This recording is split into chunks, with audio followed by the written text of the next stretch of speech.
Olá, meus amigos e minhas amigas, a todos um forte abraço. Olha eu de novo aqui no nosso canal com mais um vídeo do alto do Centro Geodésico da América do Sul para todo o Brasil e o mundo.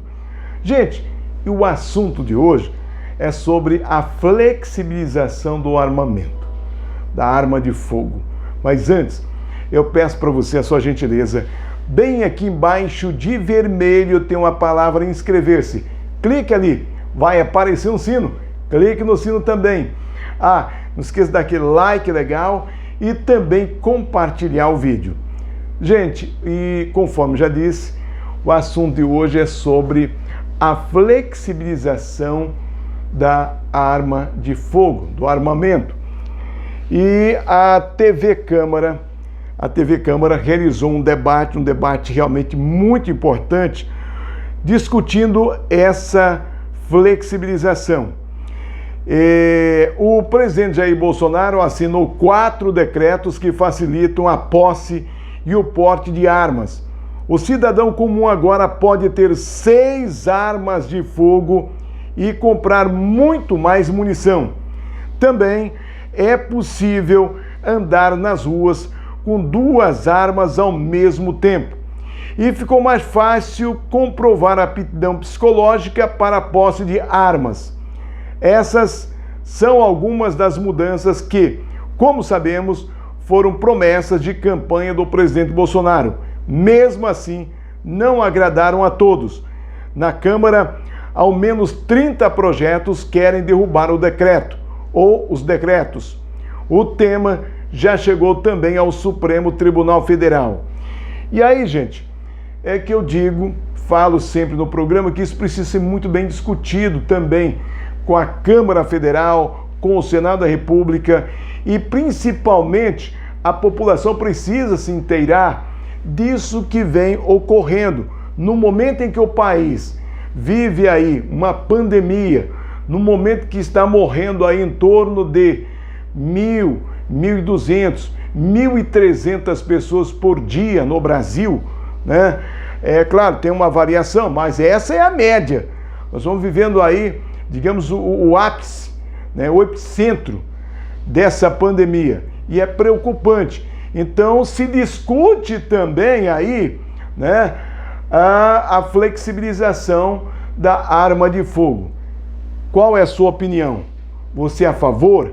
Você é contra?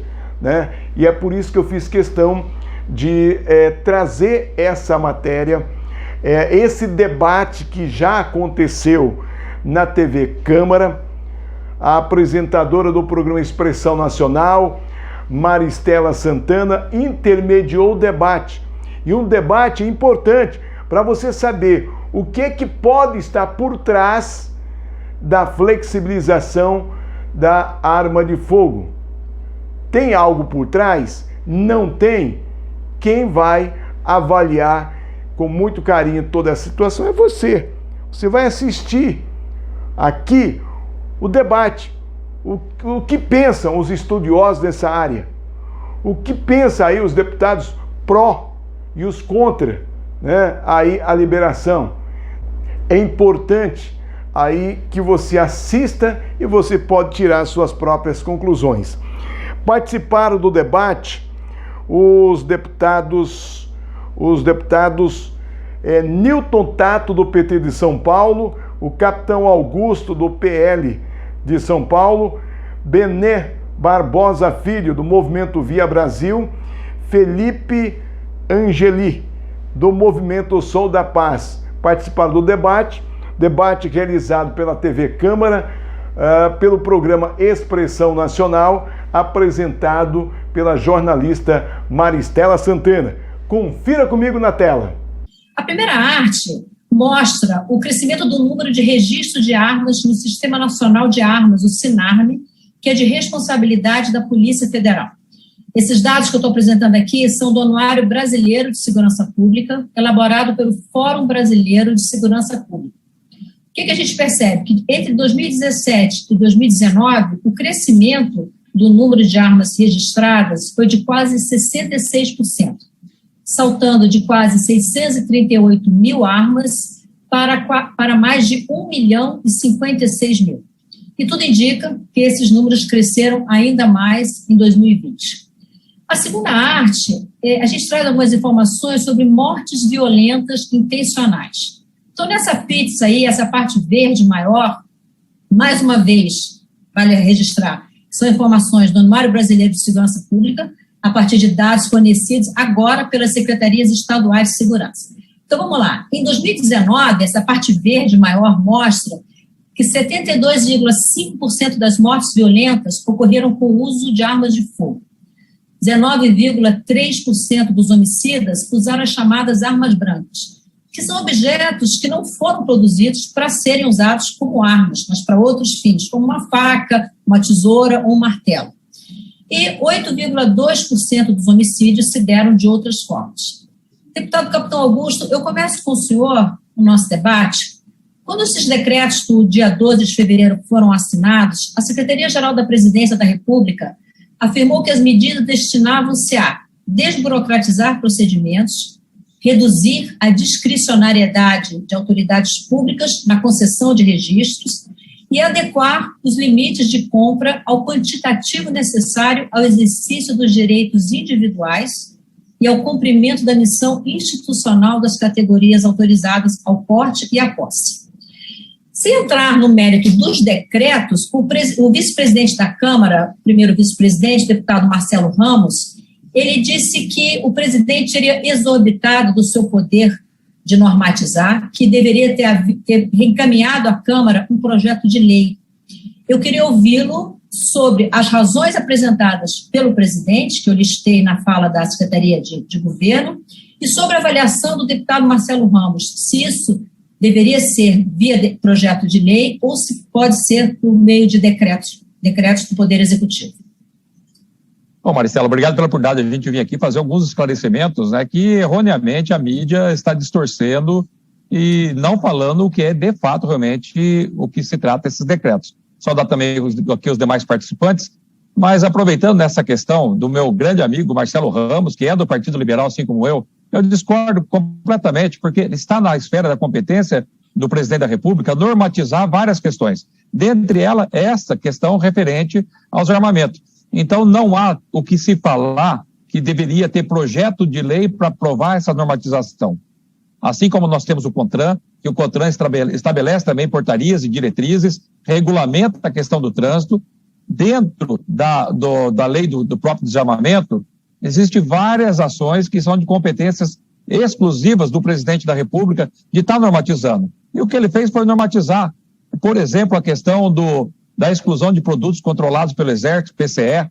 Não tem por que você controlar acessórios da arma de fogo e de munição, como, por exemplo, miras, a questão de equipamentos que são utilizados na manutenção do armamento, na própria questão da fabricação da munição. Então, não tem por que ser um produto controlado pelo Exército. Então, ele normatizou e excluiu esses materiais, esses equipamentos, que são acessórios da lista de produtos controlados pelo Exército. Aonde que precisa de projeto de lei ser aprovado na Câmara para você definir quais são os produtos controlados ou não pelo Exército nesta questão. Então, competiria a ele, sim. Ampliou a questão das categorias que pode adquirir arma de fogo e munição. São todas categorias do próprio Poder Executivo e Legislativo também. São tudo dos serviços públicos, como a questão do IBAMA, como a questão do Instituto Chico Mendes, para a conservação da biodiversidade, como os próprios tribunais, os poderes judiciários, do Ministério Público. Então, o que ele fez foi só normatizar tudo que está dentro da sua competência. Então, não há por que realmente o grupo de desarmamentistas, os parlamentares desarmamentistas, quererem criticar esses decretos, porque em momento algum ele exorbitou de suas funções e de sua competência. Ok, deputado, obrigada. Deputado Nilton Tato, ainda nessa mesma avaliação da motivação para as armas, naquela reunião do dia 22 de abril do ano passado, a reunião ficou bastante famosa, o presidente Bolsonaro, ao comentar a questão das armas, ele disse, abre aspas, por que eu não estou armando o povo? Porque eu não quero uma ditadura. Porque eu estou armando o povo, perdão. Porque eu estou armando o povo, porque eu não quero uma ditadura. E não dá para segurar mais, não é? Não dá para segurar mais. E completou, aspas de novo, é escancarar a questão do armamento aqui. Eu quero todo mundo armado, que o povo armado jamais será escravizado. O senhor concorda com essa forma de proteger a sociedade de governantes com, digamos assim, pendores ditatoriais? Primeiro, eu quero aqui cumprimentar Maristela, parabenizar pelo trabalho, pela expressão nacional, cumprimentar o deputado Capitão Augusto, o Benê Barbosa, do Movimento Viva Brasil, o Felipe Angeli, do Instituto Sou da Paz. O que esses decretos, na verdade, é você colocar, desmontar completamente a lei do desarmamento, que foi objeto de plebiscito, foi objeto de amplo debate na sociedade. A sociedade brasileira não quer se armar. A sociedade brasileira quer, como qualquer um, quem está acompanhando a gente, que paga imposto em dia, que não faz maracutaia na declaração do seu imposto de renda, e ela espera que o Estado proteja ela. Ela não quer se armar. Ela não quer ter uma arma dentro de casa para depois essa arma ir na mão de qualquer bandido ou ir para o crime organizado. E aí, focando diretamente na sua pergunta, mostra claramente, primeiro, está tentando fazer a boiada passar em todos os aspectos. Tá? E agora, né, com esses decretos, principalmente naquilo que ele acha que cabe ele fazer, entendeu? Através de um decreto, desestruturar toda a lei do desarmamento. Então, no que nós precisamos fazer, que é aquilo que nós estamos fazendo. Primeiro, apresentar projeto de decreto legislativo para anular esses decretos, como também acionar a justiça para garantir que seja assegurado aquilo que a própria Constituição garante, que é a defesa da vida e a obrigação do Estado em garantir a vida. E aqui, né, quem é que controla depois essas armas que vão estar na mão da população? Então, muito bem colocado aqui, e não era esse o sentido do debate, mas o que o presidente da República está fazendo nesse momento, e eu chamo a atenção para as pessoas que acompanharam o final e a posse do presidente Biden, né, quando o Trump mobilizou a população que não aceitava os resultados da eleição e que foram lá para invadir o Capitólio. Quem é que vai segurar as pessoas que vão ser mobilizadas pelos bolsonaristas, pelos frequentadores do clube de tiro, quando Bolsonaro perder a eleição e chamar essas pessoas e mobilizar para Brasília de forma armada? Quem que vai assegurar? Quem vai assegurar a democracia nesse país? Tá? Quem é que vai assegurar que agora, com esse decreto, permite a posse e o porte da arma, quando a pessoa sai de casa, se diz que está indo para um clube de tiro, no interior do país, em qualquer lugar, um fazendeiro, vai lá com um carro carregado de arma e de munição, nós vamos ter mais aumento da violência no campo. A gente vai... Estou falando assim, vai armar a população, entendeu? Para poder fomentar mais violência e mais morte. E os estudos todos podem mostrar. E aqui tem gente especialista que mostram claramente. Nós vimos diminuindo o número de homicídios ao longo na medida que ia implantando a lei do desarmamento. Agora, no início do governo Bolsonaro, já começa a voltar o aumento de homicídio. São quase 50 mil mortes por ano. Em 20 anos, 1 milhão de pessoas que morrem. E quem que é que morre? Quem que é que morre? Levanta lá. É preto, pobre da periferia de São Paulo. Quem acompanhou ontem a reportagem do Fantástico, mostra claramente que nós precisamos discutir com seriedade a questão da segurança pública nesse país, não da forma como o Bolsonaro está tocando com esses decretos. Ok, deputado, obrigada. Benê Barbosa, a gente está entrando agora no teor dos decretos, nas mudanças realizadas. Uma das mudanças foi o aumento de 4 para 6 do limite máximo para aquisição de arma de fogo de uso permitido pela população civil. Esse limite sobe para 8 no caso de policiais, agentes prisionais, membros do Ministério Público e de tribunais. Eu queria ouvir sua opinião sobre esse quantitativo e já acrescentar um comentário que chegou pelo Facebook. O Fidelis Fantin, ele diz o seguinte: o desarmamento da população é unanimidade entre os ditadores. Então, ele concorda com a visão do presidente da República, né? Países que desarmam a população majoritariamente mostraram aumentos nos índices de homicídios. Aí ele cita Venezuela, Brasil e Inglaterra. Segundo ele, vários países da Europa com políticas menos restritivas ao direito de defesa têm taxas de homicídios muito melhores do que a Inglaterra. Ele cita a Áustria, Suíça, Noruega, Croácia e Islândia. Então, eu queria ouvir sobre esse aumento do número de armas, sobretudo para cidadãos comuns, e o que o Fidelis Fantin fala em relação a outros países. Vamos lá. Bom dia a todos, né? Obrigado aí pela oportunidade. A primeira questão, né? Essa questão das 6 armas, infelizmente a gente tem visto, né, e ouvido uma gritaria muito grande, como se isso fosse uma grande novidade, e não passa nem perto disso, né? Na realidade, o número 6, né, como o número máximo de armas de fogo, ele é já histórico no Brasil, né? Ele foi normatizado na década de 80 ainda, quando se podia comprar, né, esse tipo de armamento dividido na seguinte classe, né? Então, 2 armas curtas, que são as armas de defesa, um revólver e uma pistola, por exemplo, 2 armas longas de arma raiada, que são as carabinas, né, uma carabina 38, uma carabina 22, né, e 2 armas de alma lisa, né, que são as chamadas mais popularmente de cartucheiras, né? Então, isso não há nenhuma novidade nisso. Aliás, né, essa redução para 4, que infelizmente se pesquisa muito pouco, se conhece muito pouco esse assunto no Brasil, ela aconteceu exatamente no primeiro ano do governo Bolsonaro, né? Ela nunca deixou de existir, né? Nunca deixou de estar presente, né? Então ele reduziu para agora voltar ao limite histórico. Então é muita gritaria por nada, né? A questão da história, a história mostra, né? E realmente o nosso comentarista aí está corretíssimo nisso, né? Eu tenho inclusive 2 livros publicados sobre esse assunto e falo desse tema também, né? Então, se você mostrar historicamente, né, desde o Japão do século XVI, né, passando pela Alemanha nazista a partir de 38, né, chegando à Revolução Cubana, né, todos esses, passando também pela Revolução Bolchevique em 1917, óbvio, né, todo governante autoritário, ditador, ele não abre mão de desarmar essa população, exatamente porque nenhum ditador quer uma população que possa se levantar contra o próprio governo, né? Isso sempre foi assim na história do mundo, desde tempos bíblicos, né? Agora, é interessante, né? O deputado Tato falou sobre, né, o Estatuto do Desarmamento, que foi referendado.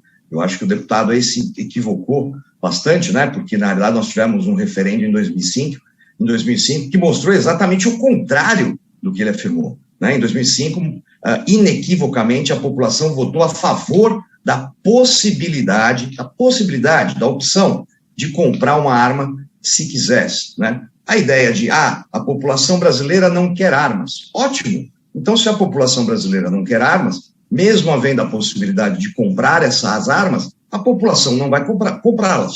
Então, não há motivo para preocupação se a questão fosse realmente essa. Não vou me estender mais, tinha muitos outros pontos aqui, mas vamos deixar mais para frente aí para esse debate. Vamos ver se a gente consegue fazer umas 3 rodadas de conversa. Felipe Ângeli, seja bem-vindo ao nosso debate. Eu queria ouvi-lo, claro, obviamente, em relação ao que foi comentado aqui, mas também já entrando em mais um dos pontos do decreto, que trata da fiscalização pelo Exército e a correlação disso com solução de homicídios. Segundo um dos decretos que foi assinado pelo presidente Bolsonaro, não serão mais controlados pelo Comando do Exército itens como os projéteis de munição para armas de porte ou portáteis, eu não sei claramente qual porte, até o calibre, armas de porte ou portátil até o calibre máximo de 12 milímetros. Miras telescópicas, por exemplo, o deputado Capitão Augusto comentou sobre isso. Com isso, deixa de ser responsabilidade do Exército fiscalizar, regulamentar e autorizar a comercialização e a fabricação. Eu queria saber de você qual o impacto disso, por exemplo, não só no aumento da violência, mas na dificuldade de solução de homicídios, que é um problema sério no Brasil. A última estatística que eu vi dizer que menos de 10% dos homicídios são solucionados. Sem que o Exército tenha condições de fiscalizar esse material, isso tem algum impacto na solução desses homicídios? Bom dia a todas e todos, bom dia Maristela, bom dia aos deputados Capitão Augusto, deputado Jonathan Tato e ao Bender Barbosa também. Veja, acho que a primeira coisa que tem que ficar clara é a gente identificar esse pacote de decretos de armas do presidente Jair Bolsonaro de sexta-feira de carnaval dentro de uma macro-estratégia, de uma macro-política de destruição completa da nossa política nacional de controle de armas, né? A gente tem mais de 30 atos normativos, são 32 atos normativos em 25 meses de governo, então a gente não pode analisar esses decretos de uma forma estanque ou de uma forma isolada. Acho que essa é a primeira coisa que tem que ficar muito claro. Em relação à sua pergunta específica, Maristela, que é muito oportuna, são muitos temas, né? Infelizmente a gente não vai conseguir de fato abordar todos. Essa é uma questão fundamental. O que está acontecendo aqui, e esses decretos de sexta-feira de carnaval aceleram esse movimento, é a privatização. Veja, o governo Bolsonaro foi eleito com uma perspectiva de ser liberal na economia, que agora está em muita disputa, até em relação às últimas notícias sobre Petrobras, enfim, a dificuldade que Paulo Guedes, o Ministério da Economia, tem de implantar as tais reformas que o presidente havia prometido durante a sua eleição. Agora, no campo das armas, que é a verdadeira obsessão presidencial, né? Vamos ver, é o único tema em que ele dedica tanta energia e tantas alterações, como essa própria reunião de 22 de abril do ano passado demonstra, em meio à pandemia já instalada e já com seus efeitos nefastos sendo produzidos, ele basicamente só fala de armamento. É o único tema que ele, de fato, emprega tanta energia, como eu já disse, é mais de um ato por mês, um ato unilateral, um ato normativo da Presidência da República. E só um ponto acho importante, só para um comentário rápido ao que o capitão Augusto disse,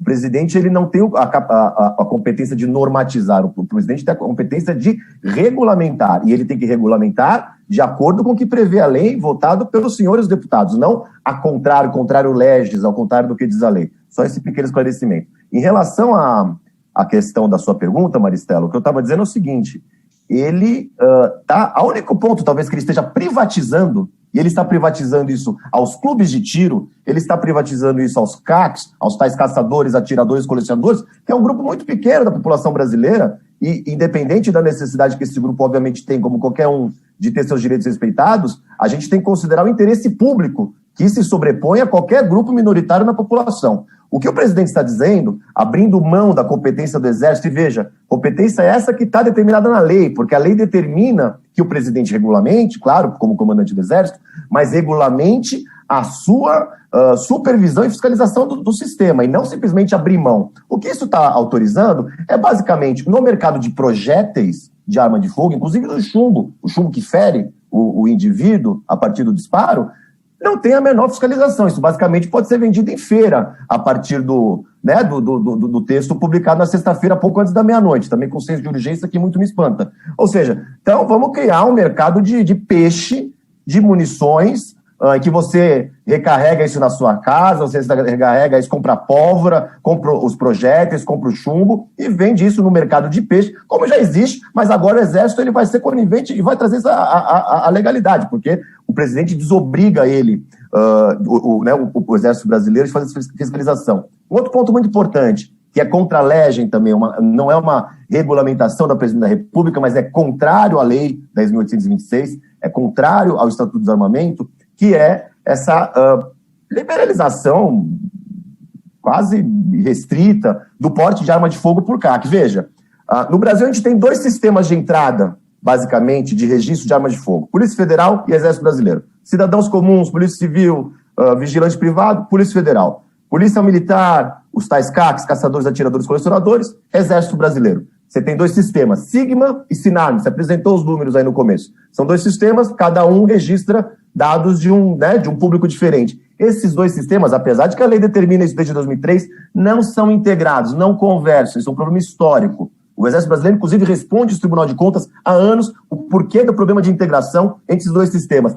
Com a liberalização mais ampla desses decretos do porte de CAC até 2 armas municiadas em qualquer itinerário, coisa que a lei não autoriza de forma alguma, inclusive armas de uso restrito, armas cuja a potência de disparo atinge inclusive as blindagens que autoridades da República utilizam. Veja o risco que a gente está correndo. Quando um policial militar, civil, como o capitão Augusto, que é representante dessa categoria, fizer uma abordagem nas ruas e esse CAC, esse atirador, esse colecionador, esse caçador, estiver portando as suas armas a partir dessa autorização dos decretos, Essas armas estão registradas no Sigma. Esse policial não tem condições de identificar, porque ele não tem acesso ao sistema, se essa arma está de fato, enfim, legalizada. E vai contar o quê? Só para concluir meu raciocínio. Com um pequeno papel que seria o CR, ou esse registro dessa arma de fogo, é disso que se trata. Os policiais, isso aqui ninguém pode negar, não têm acesso ao Sigma do Exército Brasileiro, e isso vai ter impacto concreto na investigação dos crimes. Nós vamos falar daqui a pouquinho sobre a questão dos CACs, que realmente é uma coisa que chama bastante atenção, mas eu queria ouvir o capitão Augusto, inclusive, deputado, o seu olhar de policial sobre esse tema, justamente essa questão do controle pelo Exército. Em 2006, a CPI do tráfico de armas da Câmara dos Deputados confirmou que há muito se falava e que depois continuou se falando, que boa parte das armas ilegais apreendidas foram desviadas do poder público. Segundo dados do Fórum Brasileiro de Segurança Pública, de cada 10 armas compradas legalmente no Brasil, 4 acabam sendo usadas no cometimento de crimes. A minha pergunta é o seu olhar de policial sobre isso. Reduzir a participação do Exército Brasileiro no controle e fiscalização do armamento não pode dificultar ainda mais o rastreio desse material? Bom, primeiro não podia deixar de falar da minha opinião sobre o que o Nilton Tato e o Felipe disse. Eles têm todo o direito de ter essa postura desarmamentista, de ser contrário às armas, mas jamais falar em nome da população brasileira. O Benê Barbosa foi muito feliz, realmente o plebiscito que foi feito, a população foi contrária ao Estatuto de Desarmamento, a população queria sim manter o armamento do cidadão de bem, e também não é verdade que houve um aumento da criminalidade, muito pelo contrário. Pela primeira vez na história, nós tivemos uma redução nos crimes cometidos no Brasil e, coincidentemente ou não, com o aumento da população de bem armada. Então tem que deixar bem claro isso aí para não induzir quem está nos assistindo de achar que o armamento da população de bem é algo que vai aumentar a criminalidade, o que é uma grande mentira. Então está mais do que provado que a partir do momento que nós conseguimos flexibilizar, ainda que pouco, o porte e posse de armas, pela primeira vez na história, desde a época do desarmamento, do Estatuto de Desarmamento, nós tivemos uma redução da criminalidade do país. Esta questão também de falar que as armas são desviadas para o cometimento de crime, primeiro que esse dado não é verdadeiro, não tem nenhuma perícia em cima disso,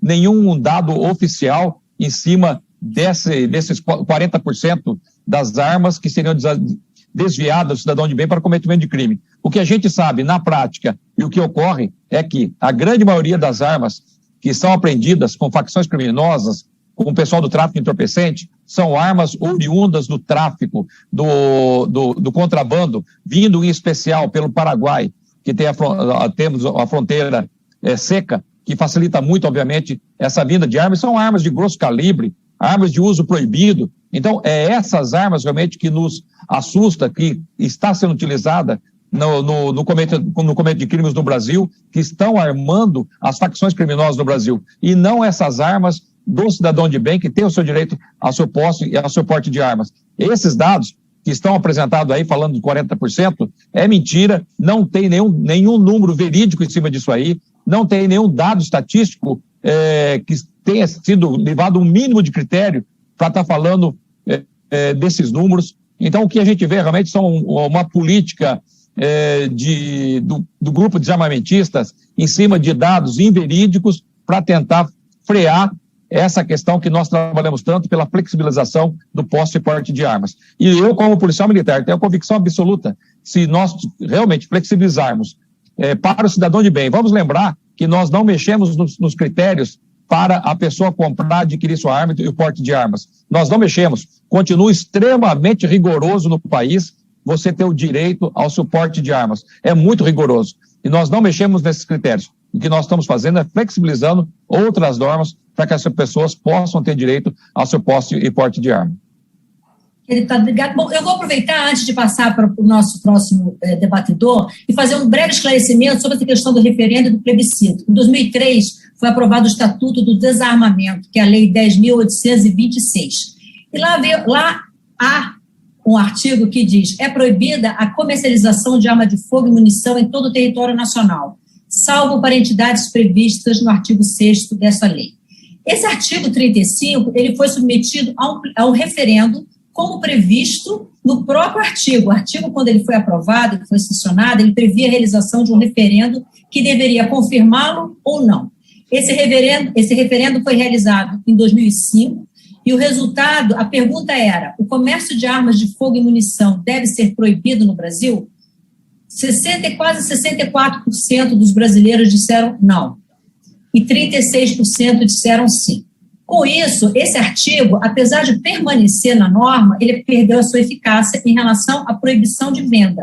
E aí o que acontece? Pode haver a venda, como existe, mas ela é bastante restrita porque ela obedece a todas as outras restrições previstas. E aí existe um grande debate em torno disso. Se com isso, se com a manutenção dessas restrições, estaria sendo desrespeitada a decisão da população. Inclusive, algumas pessoas estão comentando isso. O Juan Macedo, ele diz: o Congresso deveria reverberar a voz do povo. O povo já escolheu. Nós queremos o pleno acesso a armas de fogo. Então, ele se refere ao referendo.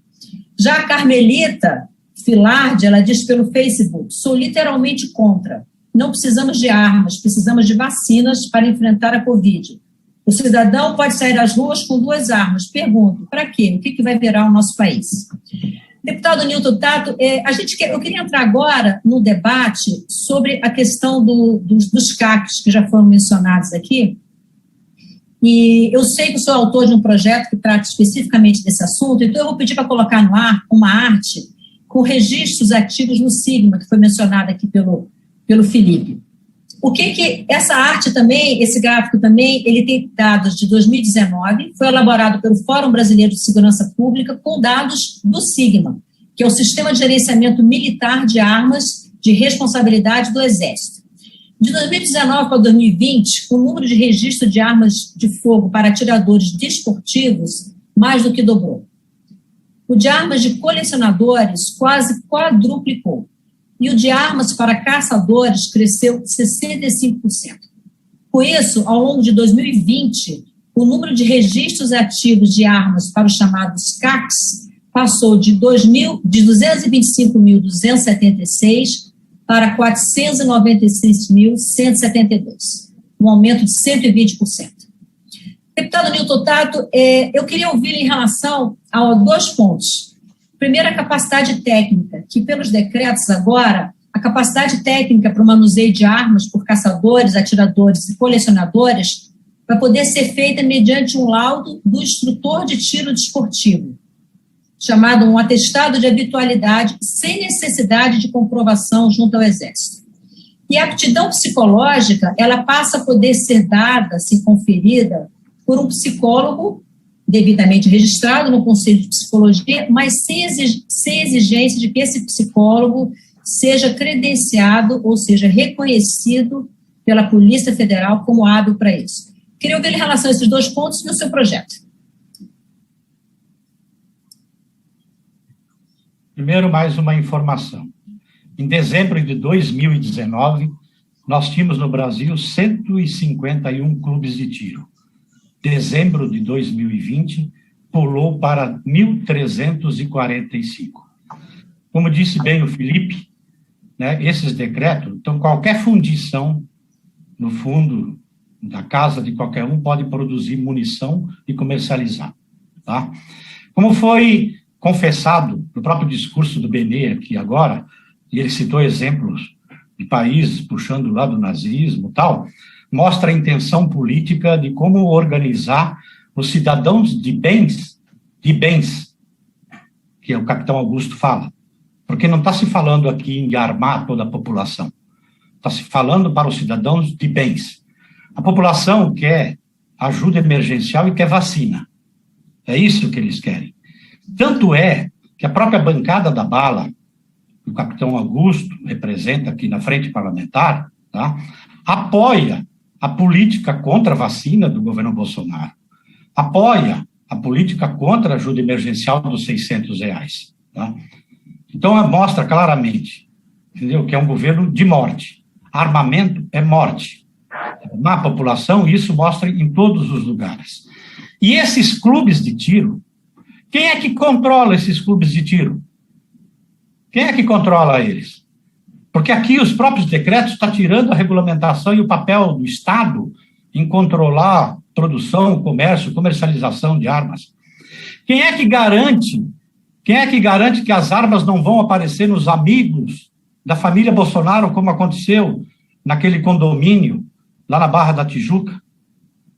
Essas milícias que estão sendo armadas. Quem é que garante que esses clubes de tiros não estão sendo organizados pelas próprias milícias? Quem é que garante isso? Quem é que está fiscalizando esses clubes de tiro? Quem é que está fiscalizando? Tá? Quem é que garante que aquilo que o relatório da Comissão Pastoral da Terra vem demonstrando, que na medida em que vai se armando mais a população, em especial os cidadãos de bens, os fazendeiros, os latifundiários, os grileiros, e aí vem demonstrando o assassinato de pessoas no campo, lideranças indígenas, ambientalistas, quilombolas. Os dados estão aí, estão mostrando claramente. É armar a população, entendeu? Que população que vai armar? Os cidadãos de bens. É isso? Qual é a ideia do seu projeto, para a gente poder A ideia é acabar com os clubes de tiro, porque ele não tem sentido nenhum, importância nenhuma para os grandes problemas do país. É para atender uma minoria que quer se armar, tá? E fazer com que, nesse país, não se aprofunde o debate da democracia, da inclusão social, da participação, do investimento em educação.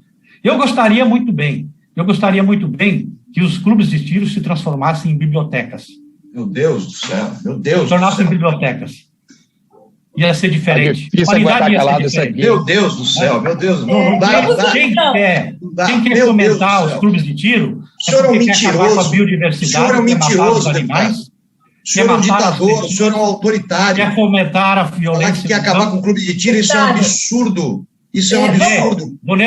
Tiro esportivo é uma modalidade olímpica. Vocês têm uma intenção política por trás, que é impedir o aprofundamento da democracia. Você já confessou no seu primeiro discurso que vocês querem... Você entendeu ao contrário, deputado? Será que eu vou ter que desenhar? Armar os segmentos mais radicais da extrema-direita. Quem desarma como o senhor são os ditadores. Fazer mais violência. Os ditadores são os que desarmam, exatamente como o senhor, como o PT. Benê, eu quero ouvi-lo, já que você já está com a palavra, eu quero ouvi-lo e passar mais uma informação aqui para quem nos assiste. Em relação aos CACs, um dos decretos assinados pelo presidente no último dia 12 permite que atiradores registrados comprem até 60 armas e que caçadores comprem até 30 armas, sem necessidade de autorização expressa do Exército, mais uma vez.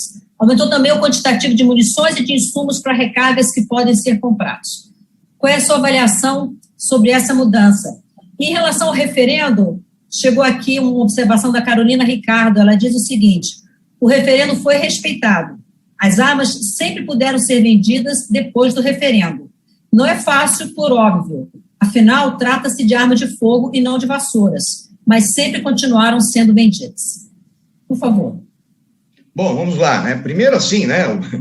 As pessoas precisam conhecer tecnicamente os assuntos antes de falarem tantas bobagens, né? Então, assim, projétil, deputado. O projétil é essa pontinha, só essa pontinha de chumbo aqui, ó, que vai numa munição.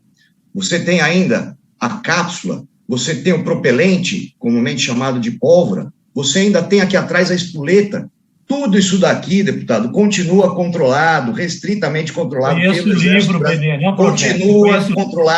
Continua controlado pelo Exército Brasileiro. Se eu pegar só essa pontinha e puser no estilingue, não vai matar ninguém. Pelo amor de Deus, vamos debater com algum sentido técnico, né? Poxa, é muito difícil, né? Muito difícil. O Brasil precisa de vacina? Precisa. E o que impede uma coisa e outra? Qual é a diferença?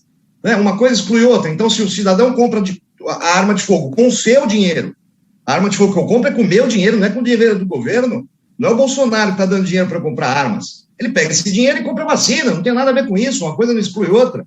É um discurso completamente maluco, é um discurso esse, é maluco, né? Dizer que os clubes de tiro estão sendo montados por milícia. Olha, eu torço para realmente, eu não sou dono de clube de tiro, mas eu torço muito, eu vou fazer o possível para que os clubes de tiro interpelem essa afirmação judicialmente, porque isso é um absurdo. Os clubes de tiro são fiscalizados pelo Exército. são fiscalizados pelo Exército. O atirador esportivo, o colecionador, o CAC, ele é fiscalizado pelo Exército. Ele pode comprar hoje até 60 armas, na realidade ele já podia, como colecionador, né? Ele comprava 12 como atirador esportivo, e como colecionador ele não tinha quantidade máxima. E o que ele fazia era tirar da coleção e colocar no mapa de atirador. Mas óbvio, o senhor não faz a menor ideia do que eu estou falando, porque o senhor não conhece, né? E ainda acusa de uma forma criminosa os clubes de tiro do Brasil. É absurdo, é inaceitável. A ideia de que o atirador vai andar armado pelas ruas, óbvio, de novo, o senhor não faz ideia, né? Isso já acontece há 3 anos. Há 3 anos já foi liberado o porte de trânsito, tá? Que é aquele que é onde eu, agora, se eu estiver saindo da minha casa e estou indo aqui para o clube de tiro onde eu treino, que fica aproximadamente 30 quilômetros daqui da minha casa, eu pego a minha arma, uma das minhas armas, coloco na cintura, preparada, pronta para o uso, pego o resto das minhas armas, o resto do meu equipamento, coloco no carro e vou para esse clube de tiro. E há mais de 200 mil atiradores fazendo isso pelo Brasil há 3 anos. E qual foi o reflexo disso? Negativo? Nenhum. Zero. Não aumentou nada, não tem tiroteio na rua, não teve aumento de criminalidade, não teve morte. Né? O que mudou, então, em relação ao posse de 2 armas, que está no decreto, o que mudou em relação a essa realidade que você está dizendo que isso já é possível hoje? Vamos lá, de novo, né, mais uma vez, historicamente, né, lá no passado, quando o porte era menos discricionário e era feito pela Polícia Civil, o cidadão já podia requisitar o porte de até 2 armas. A diferença era a seguinte, né, então eu pego lá, vamos dizer que aqui eu tenho um 38. Eu tenho 38, entro com um pedido na Polícia Federal, requisito o porte desse 38. Ok, vamos imaginar que por um milagre, né, eu consiga, né, eu não sou político, eu não sou amigo de político, eu não sou amigo do rei, né, e aí eu não consegui o porte de arma, né? Eu consegui o porte de armas. Eu posso andar só com essa arma, embora eu tenha outras armas. A proposta agora, que é muito mais inteligente, né? E aconteceu já no passado em Minas Gerais assim, que era o porte para a pessoa. Então, Benê Barbosa estaria autorizado pela Polícia Federal a portar até 2 armas. Não quer dizer que eu vá andar com 2 armas, tá? Desde que essas armas estejam registradas no meu nome, ou seja, eu vou ter o CRAF, o Certificado de Registro de Arma de Fogo, que diferente do que foi afirmado, né, que não há nenhum controle quando um policial parar um atirador, isso é mentira, de novo, porque o CRAF ele é rastreável, ele tem uma autenticação e qualquer policial, né, pode confirmar a autenticidade desse registro da arma. Então, os controles continuam, a fiscalização vai continuar, né, o atirador esportivo, né, o CAC, de uma forma geral, né, ele recebe fiscalização, inclusive do Exército, na sua casa, onde ele tem que apresentar todas as suas armas que estão no acervo. Por quê? Para comprovar que essas armas não continuam em poder dele. Então, imaginar, né, que alguém vai tirar o CR, vai se registrar no Exército para vender a arma ilegalmente, isso é uma insanidade. Pois é, eu quero falar sobre isso agora com o Felipe. Felipe, muito se fala que uma das formas que o tráfico, enfim, o crime organizado tem de ter acesso a armas é por meio dos CACs. Então, vamos entrar num exemplo. O Rony Lessa, sargento reformado da PM do Rio, acusado de matar a vereadora Marielle Franco e o motorista Anderson Gomes, ele tinha um certificado de CAC concedido em 2018, um registro assinado por um tenente-coronel que depois, coincidentemente, foi preso sob suspeita de desviar armas e munições do setor que ele controlava. Quando Lessa foi preso, os policiais encontraram componentes de fuzil, acessórios com miras e supressores de ruído na casa de um amigo dele. E as investigações apontaram que Lessa mantinha uma oficina de montagem de armamento e de munições para serem vendidas. Em que medida esse aumento do quantitativo de armas que podem ser adquiridos por CACs aumenta também o risco de organizações criminosas poderem produzir a sua própria munição usando o CAC laranja? Não, acho que esse ponto ele é fundamental, até porque, enfim, a gente chega num nível que é muito difícil. Eu participo desses debates, todos aqui os interlocutores participam desses debates há muito tempo, e no fim chega um nível que fica muito complicado, porque um fica acusando o outro de mentira, e isso a gente é uma conversa de surdo, porque um está mentindo, outro está mentindo, e a gente não consegue avançar com uma série de falácias que esse tema, infelizmente, ele atrai. Em primeiro lugar, sobre o comentário do Benê sobre a fiscalização, a questão do CRAF. Ele mesmo sabe, como é próximo de atiradores esportivos, que muitos atiradores, inclusive, têm reclamado, porque têm sido conduzidos ao distrito, mesmo com essas alterações há 3 anos que você menciona, Benê, que têm sido conduzidos aos distritos, porque a polícia não consegue justamente identificar e fiscalizar. Não. Você sabe disso, está dizendo que não, mas... Não, Felipe, não é. Deixa eu... 15 segundos. Os CACs, os atiradores, eles são conduzidos normalmente quando ou o policial desconhece a legislação, ou, dependendo do horário e o local, e o policial acredita que ele não está em deslocamento. Bom, o efeito é o mesmo, é a falta de controle e a falta total de nenhuma padronização. Para completar, deixa eu completar, Benê, por favor. Claro. Outra questão, a gente não está, o capitão Augusto, se não me engano, disse, não estamos, ou o Benê, não me lembro, que o Bolsonaro não está pagando por isso e tal. Também não é exatamente verdade. Agora, em dezembro, a gente zerou o imposto de importação de arma de fogo. Esse dinheiro é de todos, tá? É dinheiro meu, é dinheiro do patrimônio público, é dinheiro do erário. E, ao mesmo tempo que aumenta o oxigênio e a alíquota de importação de oxigênio hospitalar no meio da pandemia, zerou no meio de uma baita crise fiscal em que se exige a todos os direitos sociais que sejam diminuídos, mas para os amigos do rei e do príncipe, a gente pode zerar os impostos de importação. Eu não tenho nada contra atiradores esportivos. Eu sei que tem, como em qualquer segmento, existem atiradores esportivos que são sérios, que cumprem a lei, eu tenho certeza. Mas como em qualquer segmento, a gente sabe que tem aqueles que não são honestos. Sobre essas mudanças em questão de esporte, olha, uma das alterações é permitir carregador de alta capacidade, carregador que pode permitir disparo de rounds de munição de altíssima capacidade.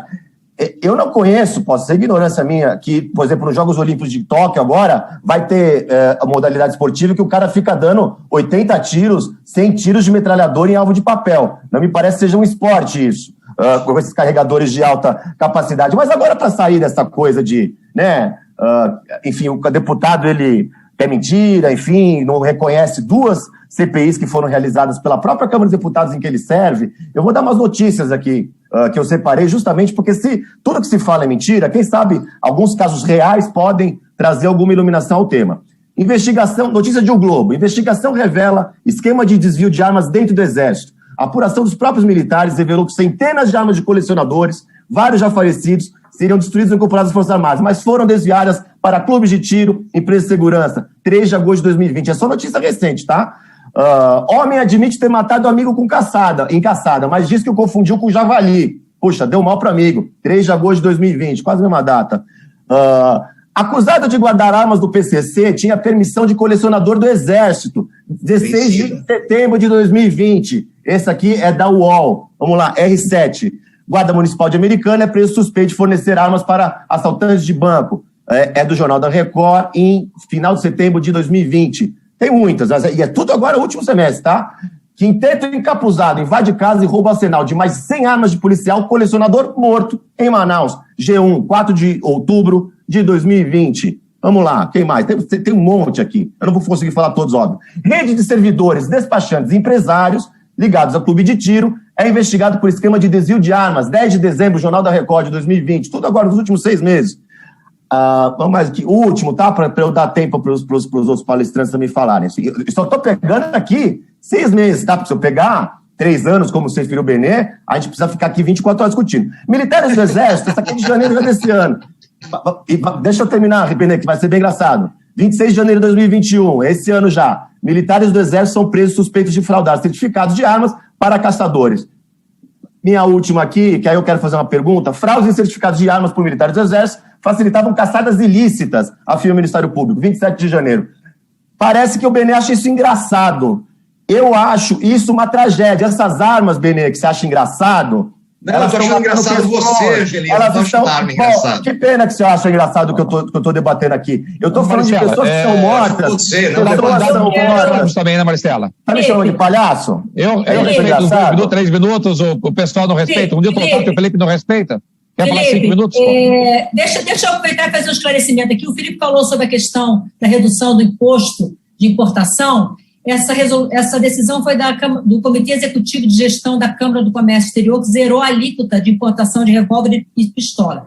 Nesse momento, essa decisão está suspensa por uma decisão liminar do ministro Edson Fachin, do Supremo Tribunal Federal, e o julgamento deve ser retomado agora no dia 26 de fevereiro, ou seja, ainda essa semana deve ser retomado. O ministro Barroso, que havia pedido vista no momento do julgamento, já devolveu o processo e esse julgamento deve ser retomado.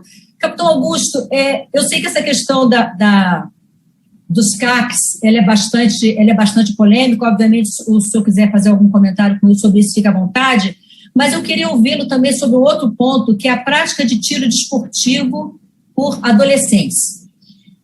O decreto anterior do presidente já permitia adolescentes entre 14 e 18 anos praticar tiro nas instituições permitidas pelo comando do Exército e com autorização dos pais, mas somente com a arma dos pais ou do clube de tiro. Agora, o jovem vai poder praticar o tiro com uma arma emprestada de algum colega, também atirador esportista. Eu queria saber se o senhor acha isso recomendável. E outra coisa que foi comentada é que o Exército pode a qualquer momento ir lá e fiscalizar e tal, mas o decreto também diz que a pessoa que vai ser vistoriada das ações de fiscalização, ela tem que ser comunicada com antecedência mínima de 24 horas pelos órgãos responsáveis. Você acha que faz sentido quem for fiscalizar, avisar, olha, eu estou indo aí amanhã para fazer a fiscalização, isso procede? Eu sou como policial, o senhor acha que isso funciona? Bom, antes de responder essas duas perguntas, primeiro falar da questão do Felipe aí, que apresentou casos, que é exceção da exceção da exceção, no meio da quantidade realmente de armas e postos, que ele não está falando que é muito grande no Brasil.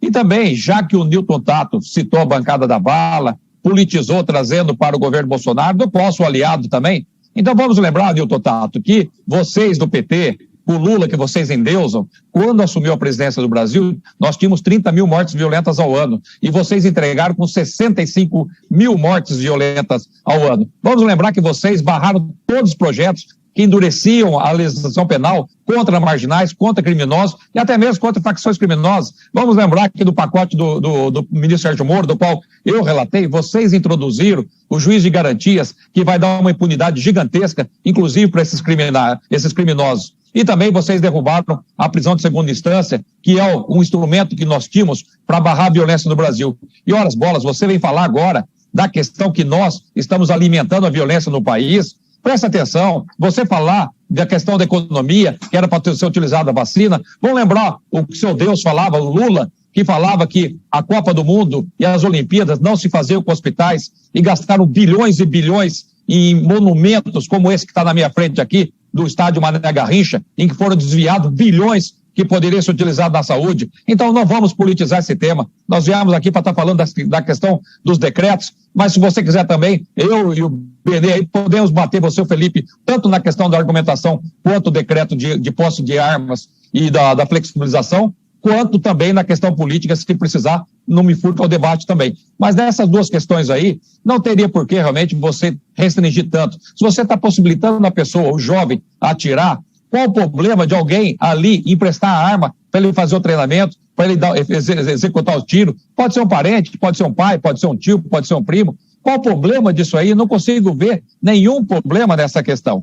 E esse outro ponto também é um ponto meramente circunstancial de você avisar que você está indo fazer a vistoria. Vamos lembrar dos rigores que o próprio Benê Barbosa falou, que os CACs e os clubes de tiro têm com a fiscalização do Exército, que é muito rigorosa. Não é fácil abrir um clube de tiro assim, da forma como o Felipe e o Newton Tato falou, qualquer quintal pode virar um clube de tiro, em hipótese alguma, vai lá tentar, vai lá cumprir todas as etapas que exige para que você consiga isso aí. É extremamente rigoroso para você abrir qualquer clube de tiro hoje no país, e também a fiscalização do Exército, que é extremamente rigorosa. Então, é um fato que não tem por que realmente o pessoal está esperneando, que por uma questãozinha normativa como essa, querer barrar esses decretos, que, ao meu ver, estão corretíssimos. Deputado Newton Tato, obviamente o senhor fica à vontade para responder de forma concisa, por favor, que eu estou terminando o programa, mas, na sua opinião, quais são as chances de esses projetos de decreto legislativo serem aprovados, os projetos que sustam as normas do presidente, e do projeto de lei que o presidente aprovou como uma das suas prioridades, o PL 6438, que autoriza o porte de armas para diversas categorias profissionais, se aprovado? Primeiro eu preciso responder ao capitão Augusto, que ele deve estar muito feliz nesse momento, porque somente os cidadãos de bens estão bem com esse governo. Há pouco tempo atrás, muita gente no Brasil estava bem, tá?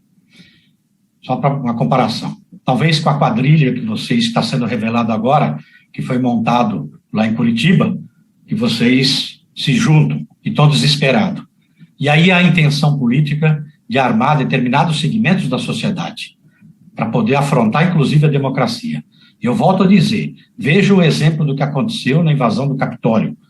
Aqui no Brasil, quem é que vai segurar que quando essas milícias que estão se armando no país afora, com essa flexibilização que a gente está vendo aqui, porque o capitão Augusto, Danto Benê, não respondem. Desviam aqui.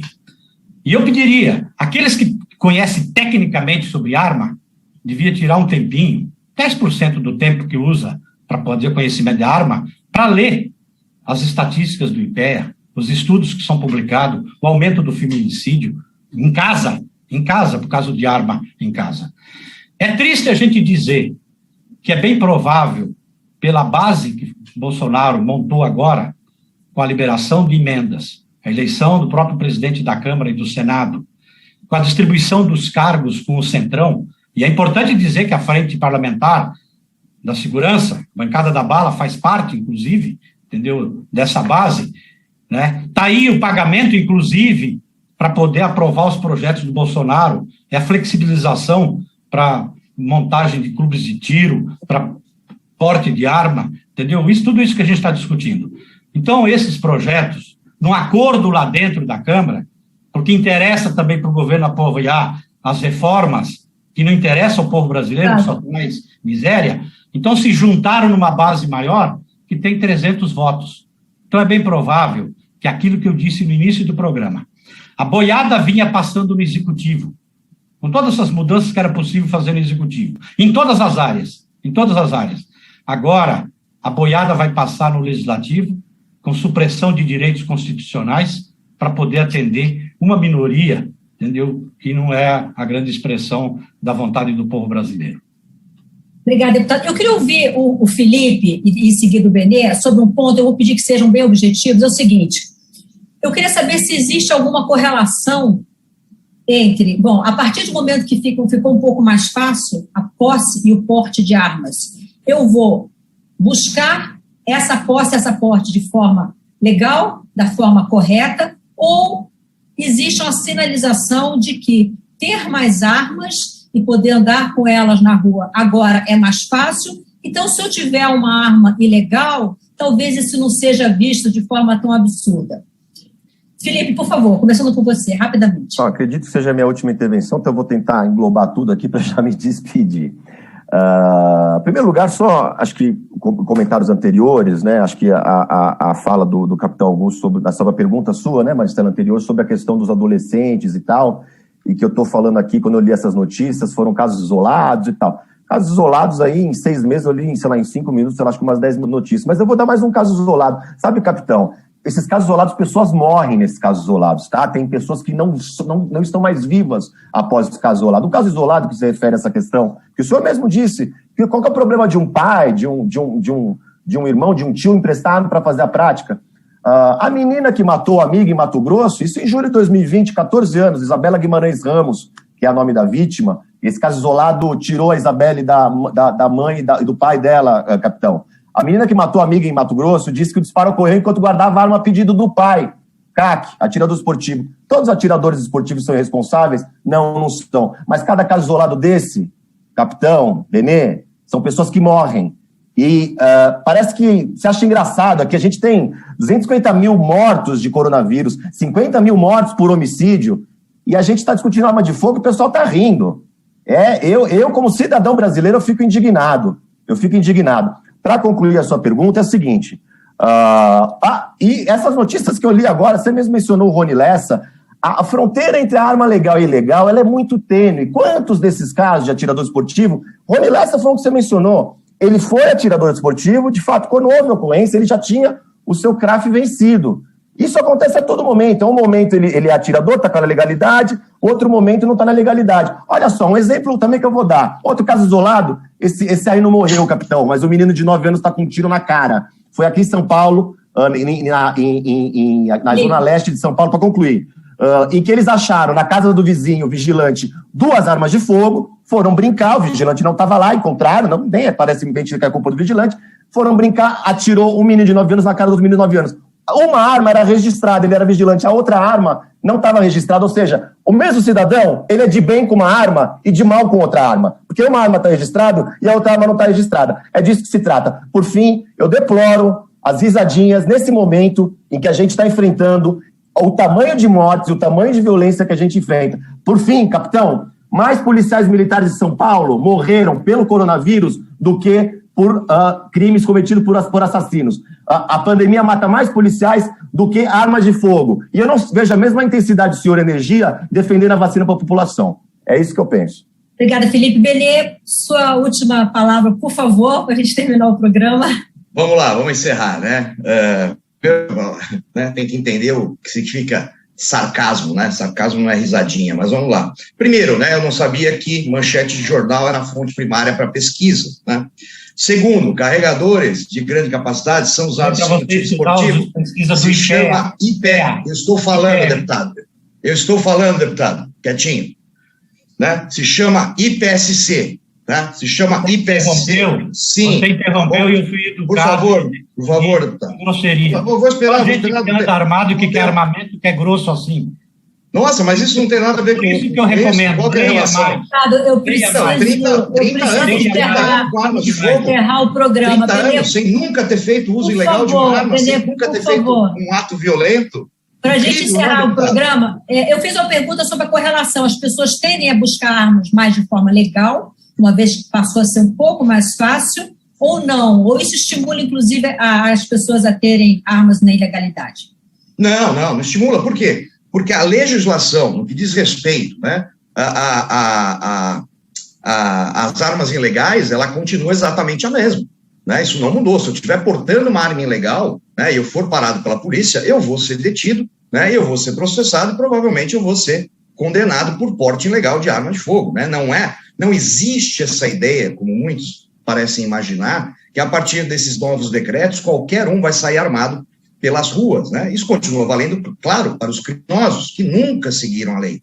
Tanto é que eles nunca seguiram a lei, que após o Estatuto de Desarmamento, né, cresceu o número de homicídios cometidos com armas de fogo no Brasil, mostrando claramente que a política de desarmamento não funciona para o controle criminal. Isso é óbvio. Nós passamos 30 anos no Brasil apresentando o desarmamento como uma solução para a criminalidade. E olha onde nós chegamos. Né? Ou seja, nós chegamos exatamente no oposto que foi proposto. Né? Essa legislação não funcionou e vai continuar não funcionando. Né? Por isso, a necessidade dessas modificações. Né? É isso que precisa ser discutido. Né? Agora, levar para esse lado emocional, tentando chocar a quem está nos ouvindo com acidentes terríveis, isso é jogar baixo. Desculpa, a verdade é essa. Né? Pergunta para as vítimas se é jogar baixo, Benê. Pergunta para quem morreu se é jogar baixo.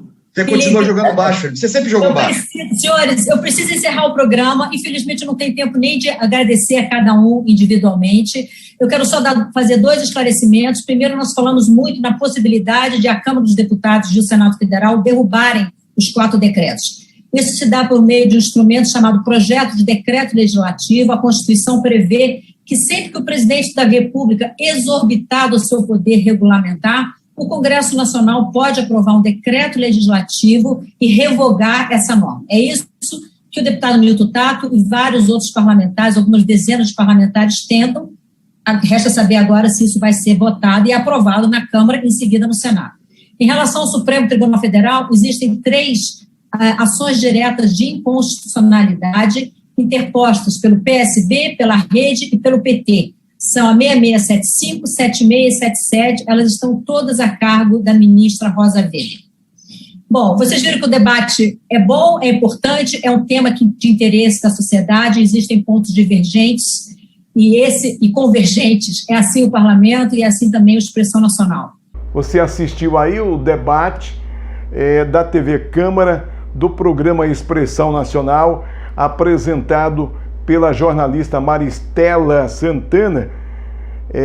O programa Expressão Nacional sempre abordando discussões aí apimentadas da TV Câmara, trazendo para nós detalhes, informações sobre toda essa discussão sobre a flexibilização do armamento no país, né? Participou aí do debate o deputado Newton Tato, do PT de São Paulo, o deputado Capitão Augusto, do PL São Paulo, o Bené Barbosa Filho, do Movimento Via Brasil, Felipe Angeli, do Movimento Sou da Paz.